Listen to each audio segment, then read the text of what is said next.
Hey everyone, welcome back again. Another small hi from Chris, normal hi from me, Matt. Welcome back to 6 Wins. Today we are doing another one of our top 6 videos. And while we've been on the topic and bracket of our best TV show, our top 6s have kind of been geared towards that. So our top 6 today is based around one of our highest seeded comedy shows, still in the bracket, South Park.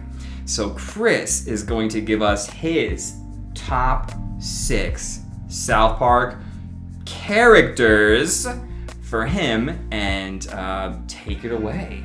Cool. So yes, we've done top 6 South Park episodes. Go ahead and check that one out. But now I wanted to boil it down a little more. Do with the top 6 South Park characters. My personal favorite. So you may disagree, you may agree, whatever. If you disagree, post in the comments. If you agree, post in the comments. Whatever, we want to hear from it. I love South Park. It's one of my favorite shows of all time. If not, the number 1 favorite show of all time. So, my number 6, here's where I'm going to need people to comment. My number 6 favorite South Park characters is the redneck. I don't know his name, but the one that started, "They took our jobs." I remember that episode first aired. I didn't watch it the night of, but I remember coming into school the next day and people just saying that all day. They took our jobs. Yeah, they took our jobs. They did. Well, they took our jobs. They took your jobs. They took your jobs too.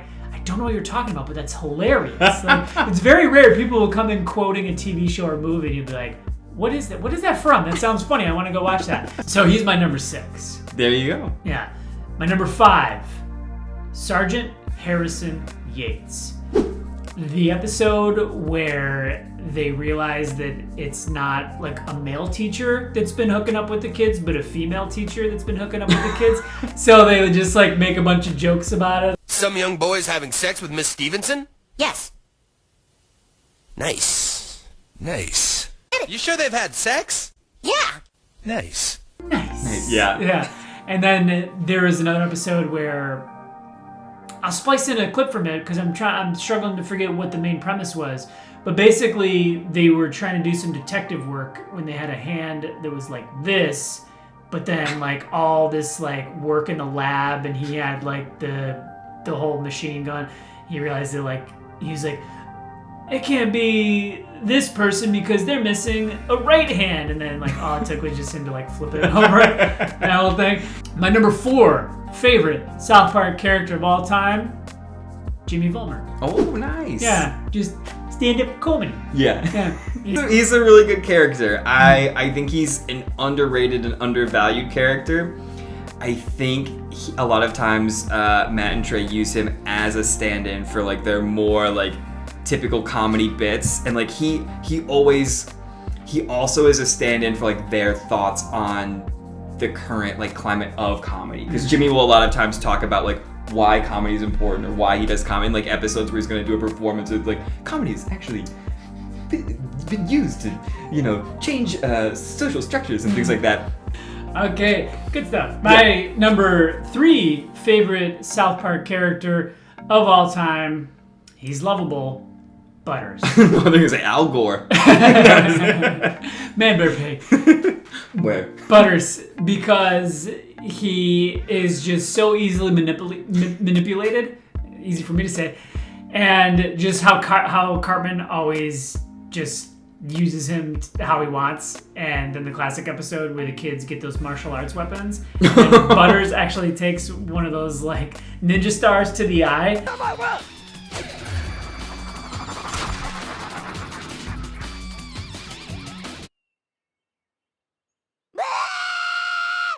And then they take him to the doctor, and the doctor's like, I can't operate on this animal. I'm a people doctor. My number 2, second favorite South Park character of all time, Randy Marsh. Oh, yeah. God, Randy Marsh is so funny. Probably my favorite Randy episode is the Losing Edge, when the boys have that baseball team, and his whole goal isn't to go and watch his son play baseball, it's to pick a fight with one of the other dads. And he finally meets his match with Bat Dad. Hey, Bat Dad. I didn't hear no bell. I I ain't hear no bell. Yeah. Oh my gosh. Yeah, that's a really funny Randy setup and episode. I don't know your thoughts on kind of like for the last few seasons, like the Tegrity Farms bit that they've been doing. I feel like that's had Randy so locked into, like, he used to be able to kind of fit in a lot of different places and do different storylines. I think now he's had to be there for so long that, like, I would maybe have had Randy as, like, my favorite character because of all the different, like, he would get into fads, but then it would be for one episode. But this is, like, the one that's lasted, like, multiple seasons. And I don't, like, for me, it kind of, like, ran its course, and so that would maybe drop Randy down, because otherwise, like I said, he might have been number one. Like, I miss old Randy, who got into something, like, really quick, and then realized, like, yeah, I'm a grown man, I'm a father, I can't be doing this. Like, when he got into cooking, like, cream fraiche. Yeah, cream fraiche. And I think he got into, like, rock music or something, or wanting to be in a band again, or bowling. I don't know. I remember him, like, drinking a Sioux City sarsaparilla in a bowling alley or something with Sam Elliott, a Sam Elliott impersonated animated character and things like that. He just got into all this kinds of stuff. And then, of course, when there was, like, you know, a ghost, it must have been a ghost that, like, painted the room kind of white when he was, the internet is, it was like a Gold Rush parody where, like, well, no internet in these parts, go around and get the internet, and he immediately uses it for self-pleasure. Those are just really funny things, and I missed those from what Randy is kind of doing now with Tegrity Farms. But my opinion on Randy. I totally agree with that. And to your point, the ones where he'd get really into fads, the one where they turned the KFC into medical marijuana. Oh God, yeah. And he wanted it, but he didn't have any sort of condition, so he could have easily just made one up like back pain, but he decided to give himself cancer of the balls, and so they're all end up hopping on, like, their balls. Yeah. So ridiculous. So funny. Yeah. Those are the Randy, you know, plot lines that I think I miss a little bit. All right. And my number one favorite South Park character of all time could be no one else. It's Eric Cartman. Come on, it's gotta be Cartman. He's just the worst. He's just the worst human ever. He's so terrible. Zero redeemable qualities. And I mean, the list goes on of just the terrible things he did. We were talking when we reviewed the Sweet 16 matchup against Saturday Night Live, the episode where the only thing that ever worked on him was the dog trainer Cesar Millan. Dogs show their dominance by nipping each other on the neck, but it works equally well in the chow. Look, Mexican, if you really think that you can...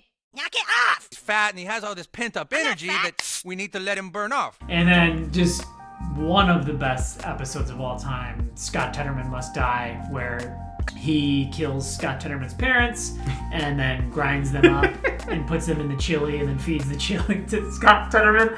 It's just like, holy shnikes, dude. Like, what the hell? But Cartman, best character, in my opinion, in South Park. There you go. Yeah. Well, that was Chris's top 6.